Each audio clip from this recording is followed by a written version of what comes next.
Good morning and welcome to Maryland Today. My name is Jeff St. Pierre. I appreciate you sharing some of your day with me. Today we're going to talk about our schools. There's an organization in Baltimore that's been around for the last 40 years. They're celebrating their 40th anniversary this year. It's the Fund for Educational Excellence. The fund is designed to support city schools and the students by working together with local businesses. And the fund helps to hold schools accountable as well. This group works around the clock, and I find their passion truly inspiring. Today I'm speaking with Roger Schulman, the president and CEO of the Fund for Educational Excellence. Thanks so much for having me. I'm really glad to be here. So how has the school year started so far? So far, it seems like the school year is starting really well. I've talked to a lot of teachers, a lot of principals. They are happy to be back in school. It seems like it's been a relatively smooth start. And that's the best you can hope for. So that's good news. I think it's always tough for a lot of us because, you're on the inside. You hear from the folks that are, on the front lines of things.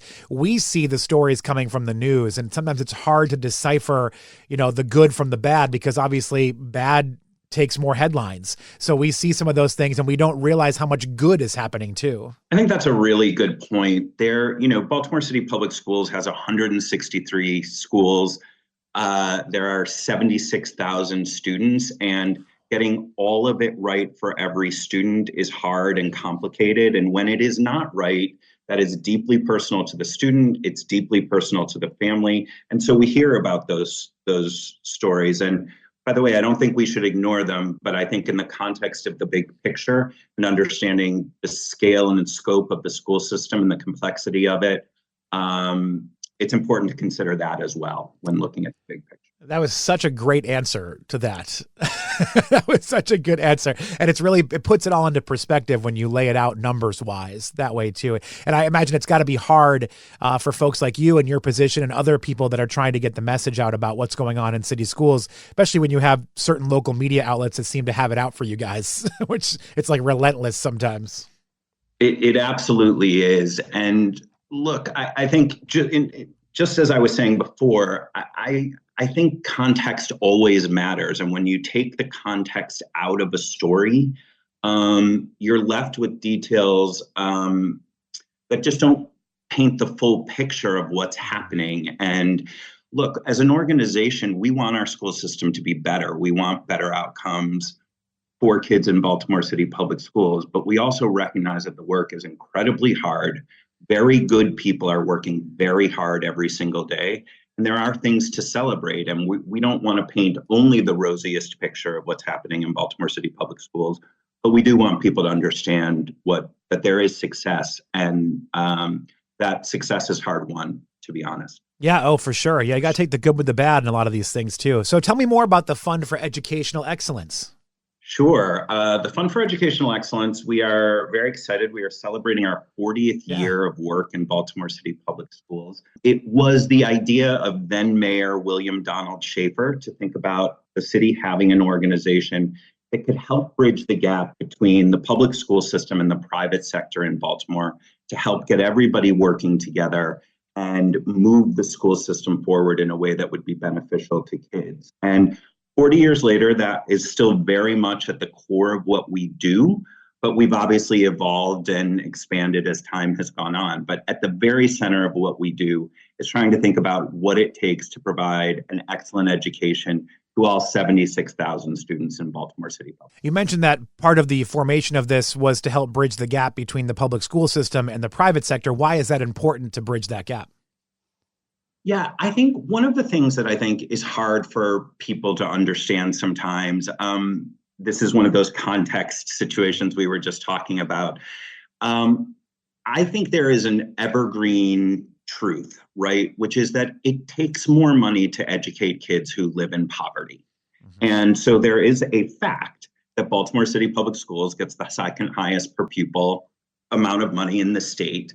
But we also have the highest concentrations of poverty. And when a school system is responsible for more than just the education of a child, which is most certainly what we have come to expect from Baltimore City Public Schools, it takes more money to do that. And the private sector has been very generous through the Fund for Educational Excellence in supporting key priorities of the school system that they frankly would not otherwise be able to do with the funding that's allocated. I think it's an important point that people need to understand. I think you're right. I don't know if everybody fully grasps how important a school system can be to a community, especially a community that is, in welfare or in poverty. Like there are so many areas of Baltimore City that are considered food deserts. For a lot of these kids, the only time they get food is at school.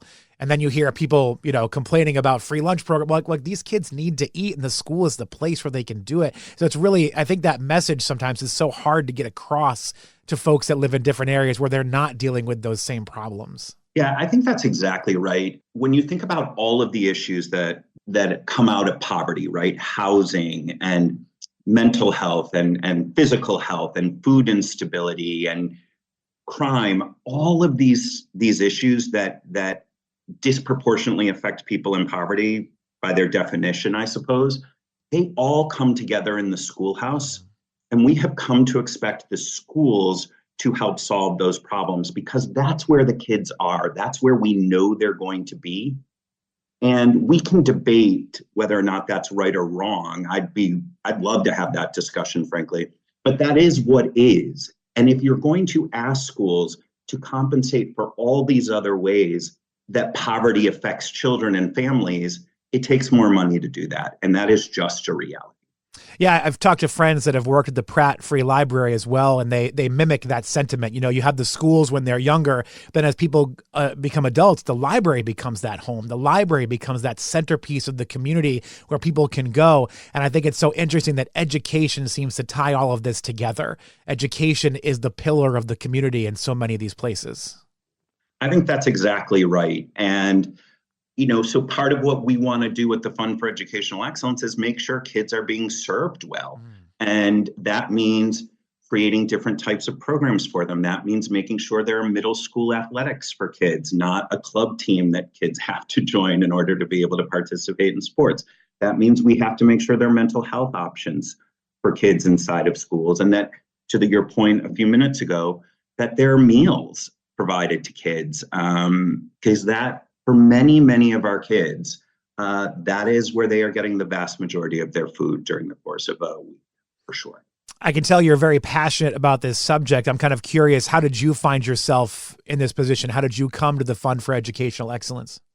Yeah, so I moved to Baltimore directly out of college, which for me now was 32 years ago. And I thought I would be here for a year or two teaching in Baltimore City Public Schools. I came to Baltimore through the Teach for America program, which is, some of your listeners may know, is a 2-year program where you commit to teach in an urban or rural public school.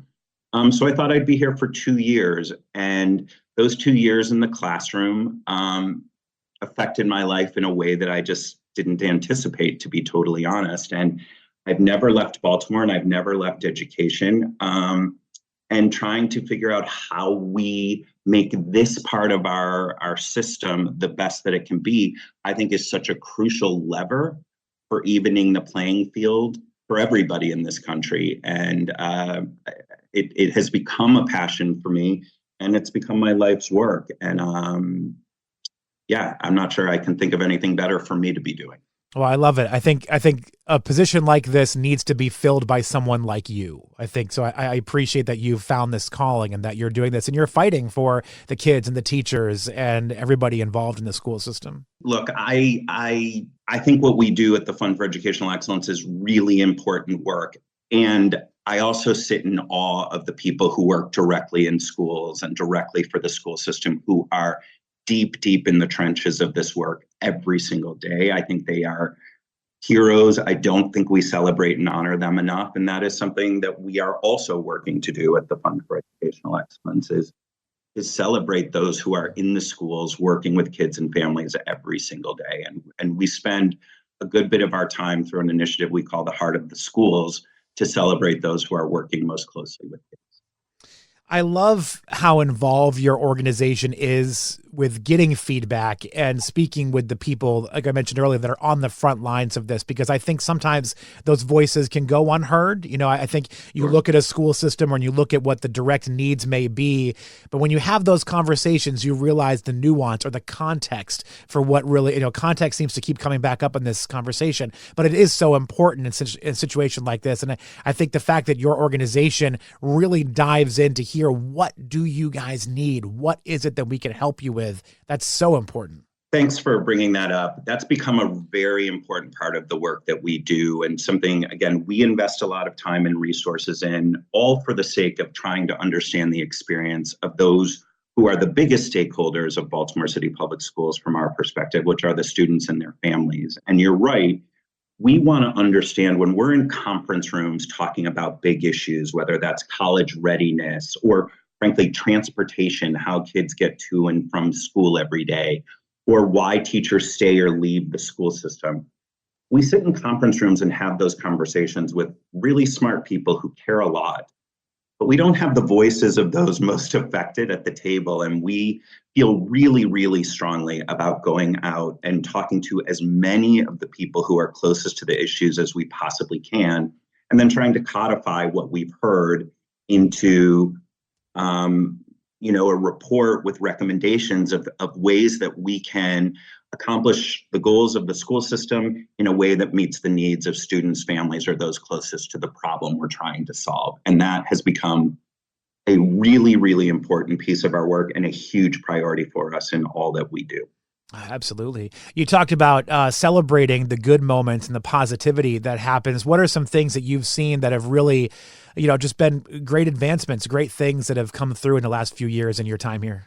Yeah, so every year we do an award that we call the Heart of the School Award, and it's for principals it's an award given to principals who are making a difference inside their schools. And one of the pieces we're most proud of is that the nominations for those awards come from the community itself. It comes from parents, it comes from students who nominate a principal. But each year, as we're reading those nominations, we hear these unbelievable stories of what's happening inside of schools. So, you go into a school and you look at leaders who have, like a Natasha Pouncey at Hamilton Elementary Middle School, who just really got passionate about how segregated she felt her special education students were from the rest of her students. And she has done all the work, all the research, all of the grind to figure out how to best integrate special education students with other students so that they have a more typical educational experience. And what she's finding from that is it's way better for the students in special education. It's actually much better for the other students as well. And it's been terrific for the teachers. And so when you go out and you ask people what's good and they tell you, you learn about these little pockets of innovation and excellence that you just wouldn't otherwise know about. And we want to lift those examples up and make sure people hear about them and celebrate the people who are doing that work.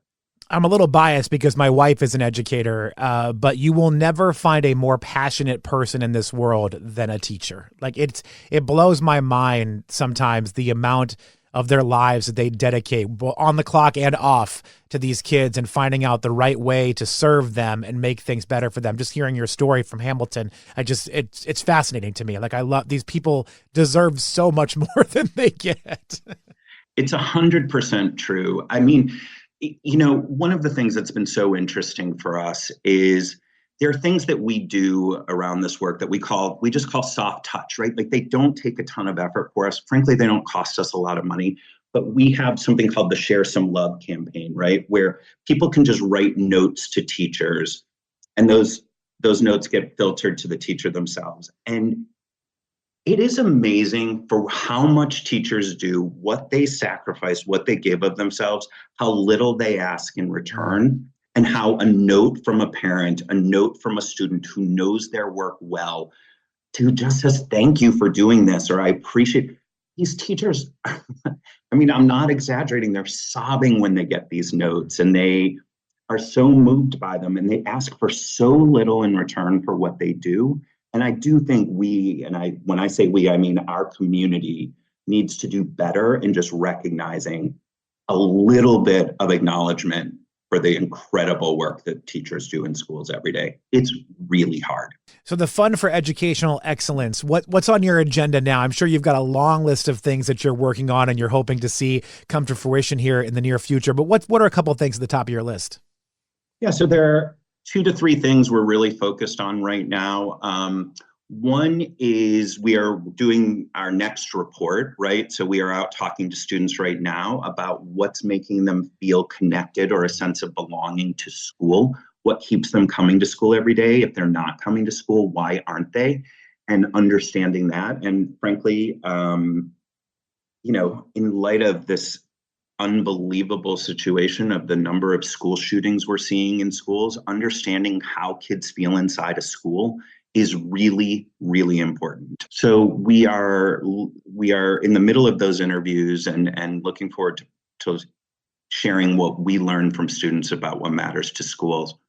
We're also working with the school system on a project that is focused on how to re-engage students who, for various reasons, have started to feel disconnected from school. So the school system has a re-engagement center, which is about bringing kids back into school who, for various reasons, have stopped going. And they've had a great deal of success bringing kids back. Over 600 kids have come back and graduated with high school diplomas who were totally disconnected from school.